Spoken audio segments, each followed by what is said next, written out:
Lula declarou a intenção de financiar um gasoduto na Argentina através do BNDES. Todo tipo de crítica tem sido levantado pela mídia hegemônica, menos a mais importante delas. O que acontece com os povos originários argentinos que vivem na região que será impactada?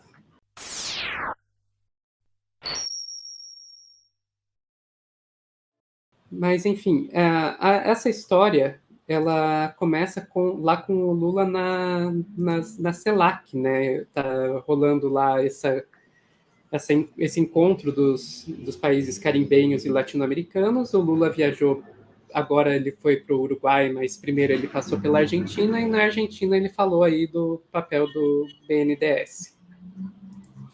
Para vocês uma coisa, o BNDES vai voltar a financiar as relações comerciais do Brasil e vai voltar a financiar projetos de engenharia para ajudar empresas brasileiras no exterior e para ajudar que os países vizinhos possam crescer e até vender o resultado desse enriquecimento para um país como o Brasil. O Brasil não pode ficar distante. Então tá aí, o Lula falando de que o BNDES vai financiar aí, projetos no exterior, que é uma coisa que a direita ouve isso e pira, ai meu Deus, está dando dinheiro para os estrangeiros, não sei o quê, que a princípio não é essa coisa problemática toda, porque muitas vezes, primeiro, são empréstimos, não está dando dinheiro, e muitas vezes são projetos que acabam, mesmo que indiretamente, beneficiando o Brasil também. O BNDES, ele não dá dinheiro, ele não empresta dinheiro, ele financia bens e serviços do Brasil. Então, assim, o que ele, para fora, né, dentro do Brasil, ele empresta. Para a indústria brasileira, ele empresta dinheiro. Mas para países do estrangeiro, esse empréstimo é feito em forma de bens e serviços. Ou seja, eu preciso de determinada coisa que a tecnologia brasileira, que a indústria brasileira é produzida. Então, isso aí o BNDES vai financiar. Então, assim, a primeira coisa que a gente tem que tirar, eu acho, dessa conversa, que é uma conversa muito complexa, Sofia, dessa questão do gasoduto. Mas acho que a primeira coisa que é importante deixar claro, porque a gente sabe, né, desse discurso, especialmente no que diz respeito à América Latina, de atacar o BNDES como se ele estivesse ajudando, como se fosse doação. Não existe nem troca direta de dinheiro. A troca é de bens e serviços, e se tem alguém que está sendo ajudado nisso, é a empresa brasileira que está vendendo para o exterior. Então, enfim, né, acho que é a primeira parte, a gente tem que deixar isso claro, né? Bem claro, exatamente. Mas, enfim, que projeto que está se pensando em financiar aí? É o tal do projeto de um gasoduto que chegaria aí numa usina de fracking chamada Vaca Muerta. Vaca Muerta seria em espanhol, né? E que é, como eu falei, produz gás através de fracking. Fracking é uma técnica que tem um dano ambiental enorme, que basicamente ela faz buracos na terra e coloca lá líquidos em altíssima pressão para fraturar, por isso fracking, né? Fraturar a rocha e liberar o gás que está lá. A gente já falou aqui disso no Meteoro, num outro corte de live. Esse corte aqui vocês podem procurar depois, que eu estou falando, na verdade, de fracking no Brasil, projetos de fracking no Brasil, mas que tem lá toda uma explicação dos danos ambientais enormes que isso traz. Vocês podem ver depois da live ou depois do corte, só se vocês quiserem. Mas, enfim, e a ideia seria, então, financiar esse projeto que a gente tem aqui no Poder 360, né, que a Argentina já dá como certo um financiamento aí no valor de $689 mil do BNDES para o gasoduto. Ok, como eu falei, a ideia desse financiamento, a princípio, não tem problema. Mas aí a gente começa a falar de outros problemas que podem vir com isso aí. A primeira questão que a gente tem que pensar é a questão ambiental, os danos tanto diretamente do fracking, que entre elas está esse envenenamento de água, está provocar aí pequenos terremotos e um monte de outras coisas envolvidas, e também da questão de que é gás natural, ou seja, gás estufa, né? E isso já teve aqui no Brasil algumas entidades ambientalistas levantando essa questão. Então, a gente vê aqui a PROAN, né, o Instituto Brasileiro de Proteção Ambiental, e a OGAN, o Observatório de Governança Ambiental, que mandaram lá uma cartinha para o Lula, para o presidente do BNDES, para o ministro de Relações Exteriores, para a ministra do Meio Ambiente e para a ministra dos Povos Originários, apontando aí os riscos ambientais enormes que estão envolvidos nesse projeto. Mas, para além disso, a gente tem que pensar que essa usina aí de fracking da Vaca Muerta, ela já está sendo palco de protesto dos Mapuche, que são um povo originário da Argentina e Chile, há muito tempo. Então tem até aqui foto aqui dos protestos, esse aqui aconteceu em 2021, deles protestando contra essas usinas. E se você vai ler as reportagens contando os impactos que isso está tendo para esse povo, você vê coisas aqui, ó, por exemplo, isso aqui é do canal aberto. Eu não vou ler, vou tentar, na medida do possível, traduzir, que basicamente está dizendo, né, Vaca Muerta.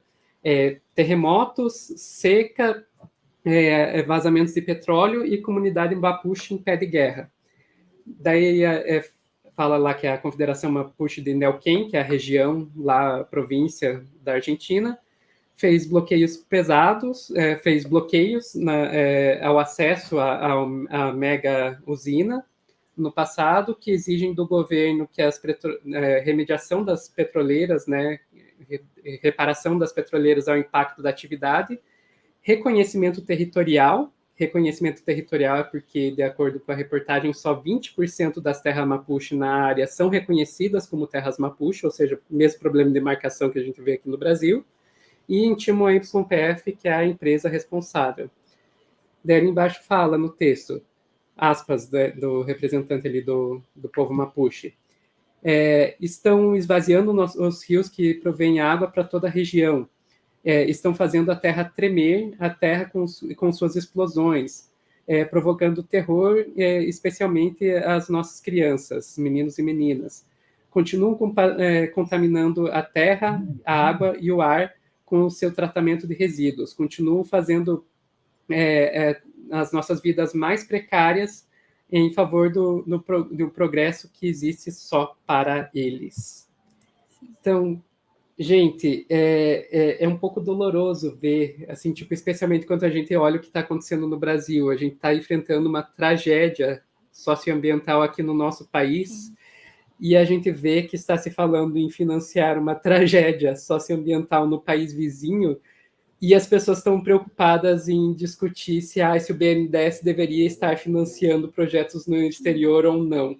Gente, esse é o menor dos problemas. Isso não é um problema. Não é, exato. Não é um problema. Não é assim que o BNDES funciona. O problema é outra coisa.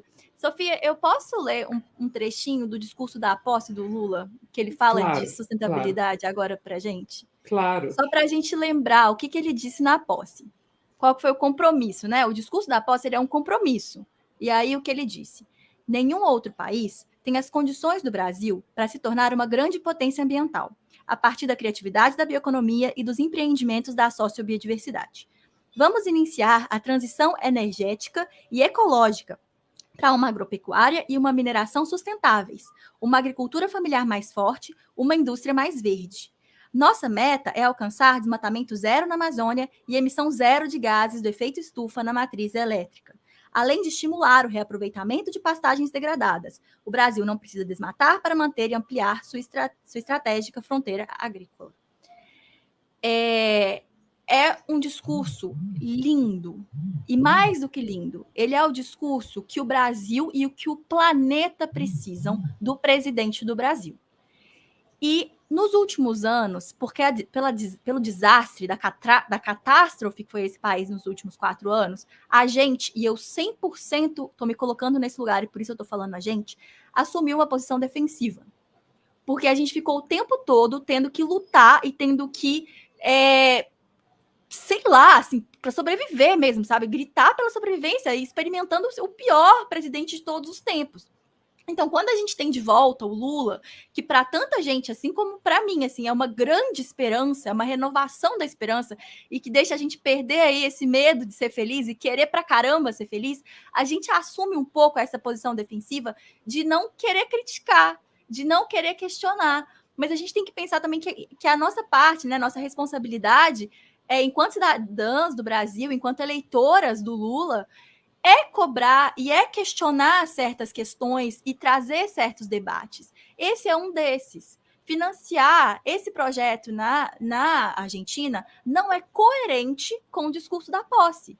E precisa ser cobrado. Então, se é para o Brasil fazer transição energética, se é para a gente ser essa grande potência, não vai ser financiando projetos como esse e levando, exportando a nossa tecnologia, nossos bens e serviços para causar morte e destruição de povos indígenas. Então, é uma situação. Eu entendo todo mundo o desejo de defender, porque ele também é meu. É muito difícil para mim também olhar e pensar: isso aí não foi isso que a gente combinou. Não foi isso que você disse para mim que você ia fazer. Sabe? Não era assim que a gente combinou que a gente ia usar a nossa riqueza e a nossa potência. E o planeta precisa que a gente não faça mais empreendimentos desse tipo. Eu vi alguém no chat falando que, mas se o Brasil não financiar, a China vai. Aí já é problema da China. A gente é brasileiro e o nosso compromisso é fazer o que a gente puder para que com as nossas riquezas, o nosso trabalho, a nossa tecnologia, esse projeto não vai ser para frente.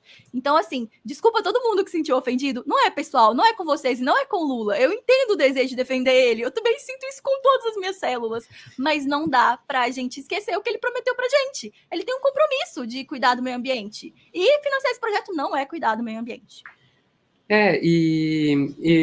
Aqui, pelo menos comigo, a política é elogiar quando tem que elogiar, criticar quando tem que criticar. Como o próprio Álvaro já disse aqui na live uma vez, nós não temos compromisso com o governo Lula. Então, a gente vai ter compromisso com o que nós consideramos correto. Com o que nós consideramos correto, exatamente. E eu vi bastante gente falando de que daí é problema dos argentinos. Eu só vou colocar aqui o comentário da Sônia. Efeito dominó. O problema do vizinho é nosso também. Oxigênio é necessário para vivermos, é um bem comum, acorda mundo. E uma coisa, Sofia... Uma coisa que a gente sempre tem que pensar, gente, Não. Gente, o meio ambiente ele não tem fronteiras. Não existe... Ele emite gás estufa, nós não. Não existe ele contamina os corpos de água dele, nós não. As coisas, elas estão todas interligadas. O nosso planeta é um só. E, como dizem, não tem planeta B. É isso. E uma coisa para quem não acredita em aquecimento global, em mudanças climáticas, em crise climática, né? O termo mais contemporâneo e mais aceito pelos pesquisadores da área é crise climática. Mas para quem não acredita, para quem acha que não é uma grande coisa assim, que não é tão sério, Sofia, você já ouviu falar em prepping? Como? Prepping. Prepping, sim. Vai lá. Pois é. Para quem nunca ouviu falar, prepping é uma tendência, especialmente dos bilionários, Jeff Bezos, Elon Musk e outras pessoas, que é muito grande nos Estados Unidos, é gigantesco, cresceu, assim, multiplicou depois da pandemia, que é de se preparar para o fim do mundo. Então, enquanto você está negando que você acha que você não vai viver uma grande crise climática e que isso não vai impactar a sua vida, quem é bilionário e sabe exatamente o que está acontecendo com o mundo, comprou uma casa na Nova Zelândia, que tem toda equipada com séculos de comida para sobreviver ao apocalipse. Tipo, eu não tô falando teoria da conspiração. Não, se vocês pesquisarem prepping, vocês vão ver que existe um movimento enorme de preparar para o apocalipse. Então, assim, gente, é muito sério. A crise climática ela é muito real. E, assim, se tem alguma coisa que os bilionários estão escondendo de você, é que eles sabem que a gente está muito perto de um ponto da virada e de não retorno em termos de crise ambiental. Então, vamos ficar esperto que é financiar um projeto aqui na Argentina para destruir o meio ambiente? Não, senhor, não está na hora disso. A gente não tem condição de fazer isso agora. Não é esse país mais que a gente está vivendo, não é mais essa nossa realidade. A gente precisa interromper agora, porque senão vai ser tarde demais. E eu vou fazer autopropaganda aqui, sugerir um vídeo que eu roteirizei aqui para o Meteoro sobre refugiados climáticos, que é um vídeo que mostra, primeiro, como não existe fronteira na questão ambiental, não existe o meu país cuida dos outros não, E outra coisa que eu deixo bem claro nesse vídeo é como os países do norte global, o quanto que eles já estão investindo na questão de proteção de fronteiras e em preparo militar para lidar com as pessoas do sul global, nós, quando a gente for tentar invadir a fronteira deles porque os nossos países se tornaram inabitáveis. Então, É isso.